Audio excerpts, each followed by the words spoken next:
Students, welcome to my YouTube channel math scope classes. मैं आशा करता हूं कि आप सभी लोग बहुत ही अच्छे होंगे और आप सभी की पढ़ाई भी बहुत अच्छी चल रही होगी।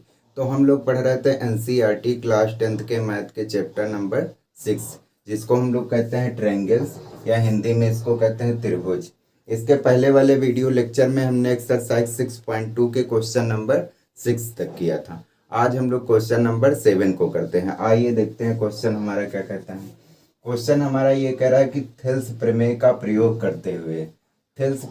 प्रयोग करते हुए सिद्ध करो कि एक त्रिभुज की एक भुजा के मध्य बिंदु से, कोई एक त्रिभुज है उसकी भुजा के एक मध्य बिंदु से होकर तथा दूसरी भुजा के समांतर खींची गई रेखा तीसरी भुजा को समद्विभाजित करती है। तो पहले हम इसका एक चित्र बना लेते हैं। हमें दिया है कि एक त्रिभुज है, एक ये त्रिभुज है, मान लिया ABC एक त्रिभुज है, ठीक है। ये कह रहा है कि एक त्रिभुज की एक भुजा के मध्य बिंदु से, मान लिया ये AB भुजा का एक मध्य बिंदु है, क्या D मान लेते हैं, ठीक है।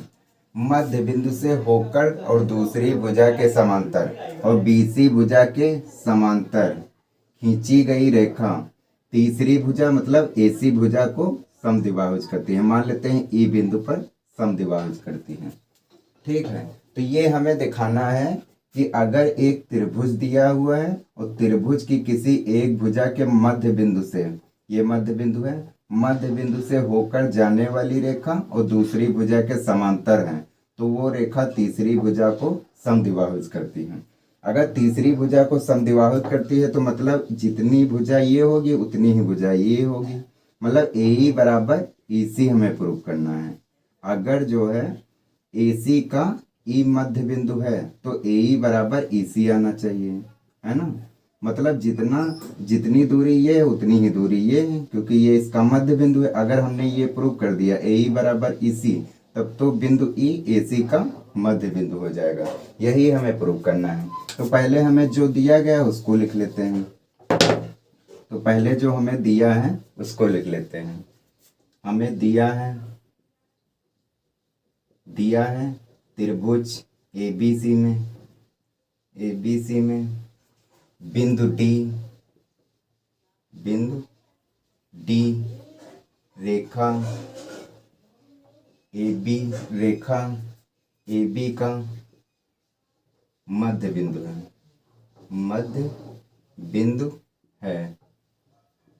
बिंदु है, ठीक।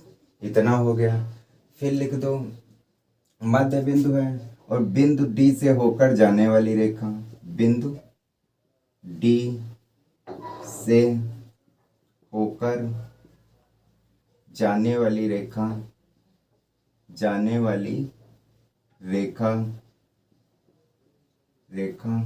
भुजा BC के समांतर है, ठीक है। और फिर कह रहा है भुजा BC के समांतर है तथा AC रेखा को बिंदु E पर प्रतिच्छेद करती है,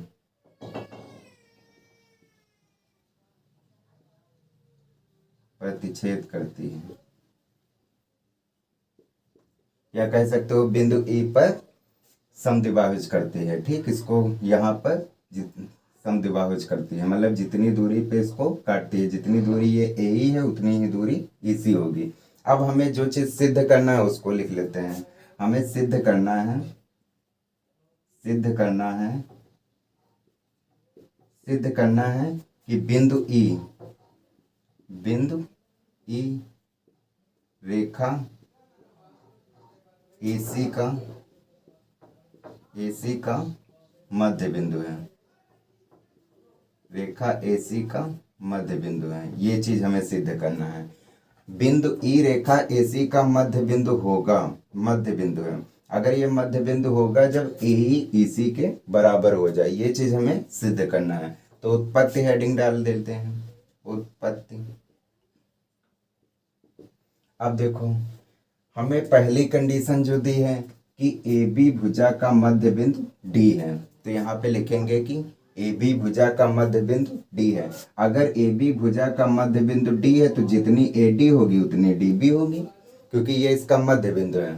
तो अगर बिंदु डी रेखा ए बी का मध्य बिंदु है,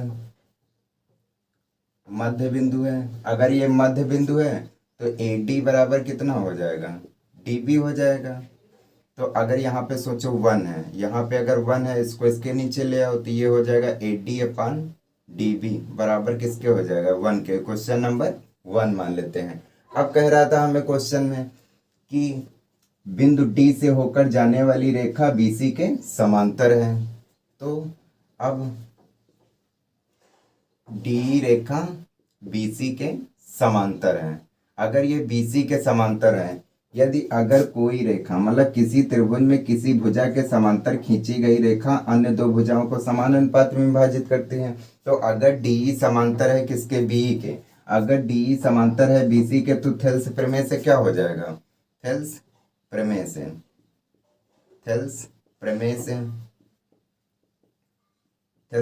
से हो जाएगा। अगर डी भुजा बीसी के समांतर है तो ये हो जाएगा A D upon D B बराबर हो जाएगा ए ई अपान ई सी के। इसको क्वेश्चन नंबर 2 मान लो। अब देखो A D upon D B समीकरण 1 व 2 को देखो, A D upon D B की जगह हम लोग 1 रख सकते हैं समीकरण 1 से, तो यहाँ पे A D upon D B की जगह पे यहाँ पे 1 रख देते हैं। तो समीकरण 1 व 2 से क्या हो जाएगा, A D upon D B की जगह 1 रख देते हैं, तो ये हो जाएगा ए ई अपान ई सी बराबर 1। तो यहाँ से क्या हो जाएगा, ए ई बराबर ई सी हो जाएगा। इसके नीचे 1 मान के क्रॉस मल्टीप्लाई कर देंगे तो ए ई बराबर ई सी आ जाएगा। अगर ए ई बराबर ई सी आ गया मतलब जितनी भुजा ये है उतनी ही भुजा ई है, उतनी ही भुजा ई सी है, मतलब जितनी भुजा ए ई है उतनी ही भुजा ई सी आ गई, मतलब दोनों बराबर हैं। अगर ये दोनों बराबर हैं तो इसका मतलब है कि बिंदु ई रेखा एसी का मध्य बिंदु है। यही चीज हमें सिद्ध करना था। तो अतः बिंदु ई रेखा एसी का मध्य बिंदु है, एसी का मध्य बिंदु है। ये हमारा क्वेश्चन नंबर 7 हो गया। यही चीज हमें प्रूव करना था। एक बार फिर से हम क्वेश्चन को आपको समझा देते हैं। हमें क्वेश्चन दिया गया था कि थेल्स प्रमेय का प्रयोग करते हुए सिद्ध करो कि एक त्रिभुज की एक भुजा के मध्य बिंदु से, कोई एक त्रिभुज था, कोई एक ये त्रिभुज है, त्रिभुज में किसी एक भुजा के मध्य बिंदु से, मान लिया ए बी भुजा का मध्य बिंदु डी है, मध्य बिंदु से होकर दूसरी भुजा के समांतर, दूसरी भुजा मतलब बीसी के समांतर खींची गई रेखा, ये जो रेखा हमने खींची है वो तीसरी भुजा को समद्विभाजित करती है। अगर ये बिंदु ई पर तीसरी भुजा को समद्विभाजित करती है तो जितनी ए ई होगी उतनी ही ई सी होगी, है ना। तो हमने जितनी चीजें हम उसमें क्वेश्चन में दी थी हमने उसको लिख लिया। फिर जो चीज हमें सिद्ध करना था कि बिंदु ई रेखा एसी का मध्य बिंदु होगा। अगर मध्य बिंदु है फिर हमने उत्पत्ति हेडिंग डाली। अब लिखा कि बिंदु डी रेखा ए बी का मध्य बिंदु है। अगर बिंदु डी रेखा ए बी का मध्य बिंदु है तो जितनी ए डी होगी उतनी ही डी बी होगी। तो ए डी बराबर डी बी हो गया। इधर मान लिया क्रॉस में 1 है तो ए डी के नीचे डी बी को ले आया तो बराबर 1 हो गया। इसको क्वेश्चन नंबर 1 मान लिया। अब लिखा है कि डी समांतर है बीसी के, लिखा था मध्य बिंदु से होकर दूसरी भुजा के समांतर खींची गई रेखा, मतलब डी समांतर है किसके, बीसी के। अगर डी समांतर है बीसी के तब थेल्स प्रमेय से क्या हो जाएगा, अगर थेल्स प्रमेय ये कहती है अगर किसी त्रिभुज में किसी एक भुजा के समांतर खींची गई रेखा अन्य दो भुजाओं को समान अनुपात में विभाजित करती है तो थेल्स प्रमेय से क्या हो जाएगा, डी अगर बीसी के समांतर है तो A D upon D B बराबर हो जाएगा ए ई अपान ई सी के। तो समीकरण 1 व 2 से क्या हो जाएगा, A D upon D B, A D upon D B की जगह हम लोग 1 रख सकते हैं यहाँ पे, तो ये हो जाएगा ए ई अपान ई सी बराबर 1। तो यहाँ से ए ई बराबर ई सी हो गया। अगर ए ई ई सी के बराबर है तो इसका मतलब अतः बिंदु ई रेखा एसी का मध्य बिंदु होगा, क्योंकि जितनी भुजा एई है उतनी ही भुजा एसी है, तो इसलिए बिंदु ई रेखा एसी का मध्य बिंदु हो गया। तो ये क्वेश्चन नंबर 7 हो गया। अगर आप इसका स्क्रीनशॉट लेना चाहते हैं तो ले सकते हैं। अब हम लोग क्वेश्चन नंबर 8 को करते हैं। क्वेश्चन नंबर 8 हमारा है कि थेल्स प्रमेय का प्रयोग करते हुए सिद्ध करो कि एक त्रिभुज की किन्हीं दो भुजाओं के मध्य बिंदुओं को मिलाने वाली रेखा तीसरी भुजा के समांतर होती है। ये चीज हमें प्रूफ करना है कि मतलब अगर कोई एक त्रिभुज है, मान लेते हैं ये कोई एक त्रिभुज है, त्रिभुज ए बी सी है। कह रहा है किसी त्रिभुज के किन्हीं दो भुजाओं के मध्य बिंदु से, मान लिया ए बी भुजा का मध्य बिंदु डी है और ए सी भुजा का मध्य बिंदु ई है, तो इन बिंदुओं को मिलाने वाली रेखा तीसरी भुजा के समांतर होती है, मतलब बीसी के समांतर होती है। हमें ये प्रूव करना है कि डी बीसी के समांतर है। तो पहले हमने जो माना है उसको लिख लेते हैं। या हमें दिया है कि सिद्ध करो कि एक त्रिभुज की किन्हीं दो भुजाओं के मध्य बिंदु को मिलाने वाली रेखा तीसरी भुजा के समांतर होती है। तो मान लेते हैं, माना एक त्रिभुज एबीसी है, माना एक त्रिभुज एबीसी है, एबीसी है, ठीक है, जिसमें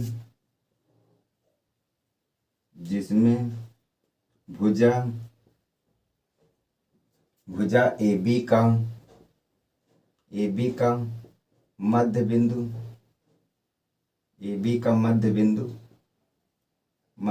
डी है तथा रेखा एसी का मध्य बिंदु ई है, ठीक है। अब जो चीज हमें सिद्ध करना है उसको लिख देते हैं। सिद्ध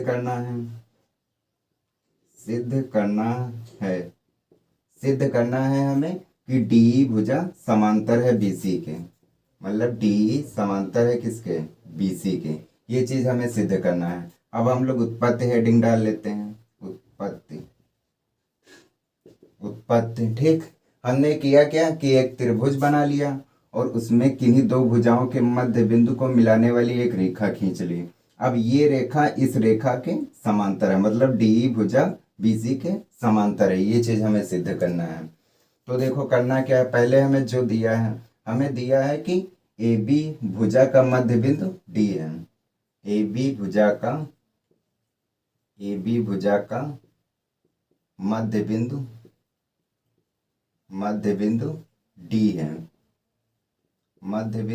डी है। अगर ए बी भुजा का मध्य बिंदु डी है तो क्या हो जाएगा, जितनी ए डी होगी उतनी ही डी बी होगी। तो ए डी बराबर क्या हो जाएगा, डी बी हो जाएगा। अब समझो यहाँ पे 1 है मल्टीप्लाई में, तो इसको अगर इसके नीचे ले आए तो क्या हो जाएगा, A D upon D B बराबर क्या हो जाएगा, 1 के बराबर हो जाएगा। इसको क्वेश्चन नंबर 1 मान लेते हैं, ठीक। अब इसके बाद कह रहा था कि एसी भुजा का मध्य बिंदु ई है, एसी भुजा का मध्य बिंदु। अब एसी भुजा का मध्य बिंदु ई है, एसी भुजा का मध्य बिंदु ई है। तो क्या हो जाएगा, जितनी ए ई होगी उतनी ही ईसी होगी। तो ए ई बराबर क्या हो जाएगा, ईसी के बराबर हो जाएगा। समझो यहाँ भी 1 है तो इसको इसके नीचे ले आओ, क्या हो जाएगा, ए ई अपान ईसी बराबर किसके हो जाएगा, 1 के। क्वेश्चन नंबर 2 मान लिया इसको, ठीक। अब देखो अगर दो क्वेश्चंस का राइट हैंड साइड आपस में बराबर है तो लेफ्ट हैंड साइड भी आपस में बराबर हो जाएंगे। तो समीकरण 1 व 2 से क्या हो जाएगा, A D upon D B बराबर हो जाएगा ए ई अपान ई सी के। तो ये चीज हमारी देखो, जो चीज प्रूव करना था उससे मैच करता है। अगर डी भुजा बीसी के समांतर है, ये चीज हमें प्रूव करना है। तो थेल्स प्रमेय का विलोम क्या कहता है कि अगर डी समांतर है बीसी के, अगर ये डी भुजा बीसी के समांतर है तो इसका जो अनुपात होगा मतलब अगर कोई भुजा इस भुजा के समांतर होती है तो इसका अनुपात क्या होता है, AD अपन DB का जो अनुपात होता है वो AE अपन EC के अनुपात के बराबर होता है। कब होता है, जब DE समांतर होती है BC के। और अगर हमें ये चीज, मान लिया ये चीज हमारी निकल के आ जाए, मान लिया अगर DE समांतर है BC के, ये चीज हमें प्रूव करना है। अगर ये चीज हमें प्रूव करना है, अगर हमारी AD का अनुपात DB के बराबर, AD अनुपात DB बराबर हो जाए AE अपन EC के, अगर ये चीज हमने प्रूव कर दिया तो इसका मतलब DE समांतर हो जाएगी BC के। यही तो होगा, मतलब अगर DE भुजा BC के समांतर है तब तो इसका जो अनुपात होता है AD अपन DB का जो अनुपात होता है वो AE अपन EC के बराबर होता है। ये हमारी थेल्स प्रमेय कहती है। लेकिन अगर थेल्स प्रमेय का विलोम देखो, अगर हमें ये चीज दी हुई हो AD अपन DB का जो अनुपात होता है वो बराबर होता है AE अपन EC के, तो ये जो है इसके समांतर हो जाएगी, मतलब DE भुजा BC के समांतर हो जाएगी। ये थेल्स प्रमेय के विलोम से होता है। तो AD अगर AD अपान DB बराबर है AE अपान EC के, तो अतः क्या हो जाएगा, अतः DE समांतर हो जाएगी किसके, BC के। किससे, थेल्स प्रमेय के विलोम से। थेल्स प्रमेय के विलोम से, मतलब थेल्स प्रमेय का विलोम यही कहता है, विलोम से, कि मतलब AD अपान DB बराबर है AE अपान EC के, तो DE समांतर हो जाएगी BC के। क्योंकि आपने थेल्स प्रमेय पढ़ी है। थेल्स प्रमेय क्या कहती है, अगर किसी त्रिभुज में किसी एक भुजा के समांतर यदि कोई एक रेखा खींची जाती है तो वह अन्य दो भुजाओं को समान अनुपात में विभाजित करती है। मतलब इनका जो अनुपात होता है AD अपन DB का जो अनुपात होता है वो बराबर होता है AE अपन EC के। अगर ये चीज जब हमें दिया हो कि DE समांतर है BC के, लेकिन अगर ये चीज हमारे पास हो तब हम लोग लिख सकते हैं कि DE समांतर है किसके, BC की। तो हमने वही प्रूव कर दिया। अगर ये AD अपन DB बराबर हो गया AE अपन EC के, तो DE समांतर है किसके, BC के। तो ये आपका क्वेश्चन नंबर 8 हो गया। अगर आप फिर से आपको एक बार क्वेश्चन को समझा देते हैं। क्वेश्चन हमारा दिया था, थेल्स प्रमेय का प्रयोग करते हुए सिद्ध करो कि एक त्रिभुज की किन्हीं दो भुजाओं के मध्य बिंदुओं से को मिलाने वाली रेखा तीसरी भुजा के समांतर होती है। तो हमने मान लिया कि एक त्रिभुज है जिसमें भुजा AB का मध्य बिंदु D है तथा रेखा AC का मध्य बिंदु E है। तब हमें सिद्ध करना था कि DE भुजा BC के समांतर है। अगर DE भुजा BC के समांतर है, फिर हमने हेडिंग डाल ली उत्पत्ति। अब अगर AB भुजा का मध्य बिंदु D है, अगर इस AB भुजा का मध्य बिंदु D है तो जितनी AD होगी उतनी ही DB होगी। तो AD बराबर DB हो गया, इसके मल्टीप्लाई में मान लिया 1 है, तो DB को अगर AD के नीचे ले आओ तो ये 1 के बराबर हो जाएगा। क्वेश्चन नंबर 1 मान लिया। अब AC का मध्य बिंदु अगर E है, AC भुजा का मध्य बिंदु E है, तो जितनी AE होगी उतनी ही EC होगी। तो यहाँ से भी हमने निकाला AE अपान EC बराबर 1। अब समीकरण 1 व 2 से क्या हो गया, अगर दो क्वेश्चन के राइट हैंड साइड आपस में बराबर हैं तो लेफ्ट हैंड साइड भी आपस में बराबर हो जाएंगे। ये हो जाएगा AD अपन DB बराबर हो जाएगा AE अपन EC के। अगर ये इसके बराबर है तो DE समांतर होगी BC के। तो ये आपका क्वेश्चन नंबर 8 हो गया। अगर आप इसका स्क्रीनशॉट लेना चाहते हैं तो ले सकते हैं। तो आज के लिए इतना ही, फिर हम लोग नेक्स्ट वीडियो में अगले क्वेश्चंस को करेंगे। अगला क्वेश्चन हमारा होगा क्वेश्चन नंबर 9।